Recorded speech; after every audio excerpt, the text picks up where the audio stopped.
রিক্সা মার্কা হলো বাংলাদেশের জাতীয় যানবাহন। বড় লোকরা তো রিক্সায় সাধারণত চড়তে চায় না, গাড়ি ঘোড়াতেই চড়ে, কিন্তু দামি দামি গাড়িতে চড়ে রাস্তাঘাটে যখন যানজটে আটকা পড়েন, ওই গাড়িতে চলে আর বাড়িতে পৌঁছতে পারেন না। তখন শেষ মুহূর্তে এসে হলেও বড় লোকরা গাড়ি থেকে নেমে বাড়িতে পৌঁছার জন্য রিক্সাতেই চড়ে বসে।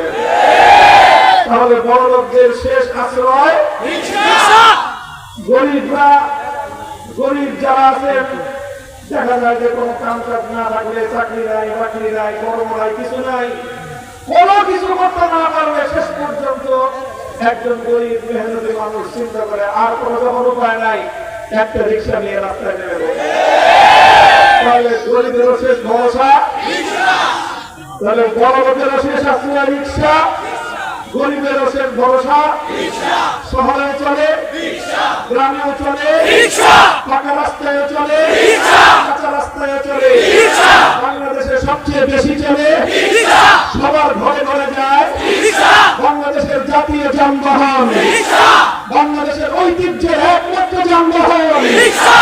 এই রিক্সা প্রতীককে আগামী জাতীয় সংসদ নির্বাচনে কিশোরগঞ্জ 1 আসন থেকে জাতীয় সংসদে পাঠাতে হবে ইনশাআল্লাহ। পারবেন তো আপনারা ইনশাআল্লাহ? মনে রাখতে হবে 12ই ফেব্রুয়ারি নির্বাচন অন্য সাধারণ 10টি নির্বাচনের মতো নয়।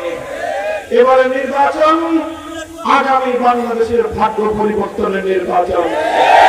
এবারে নির্বাচন বাংলাদেশের রাজনীতি থেকে দেশি শক্তি, কালো টাকা, সন্ত্রাস এবং গুন্ডামিকে উৎখাত করার নির্বাচন। এবারে নির্বাচন বাংলাদেশ থেকে দুর্নীতি আর লুটপাট ইত্যাদিকে বিতাড়িত করার নির্বাচন। এবারে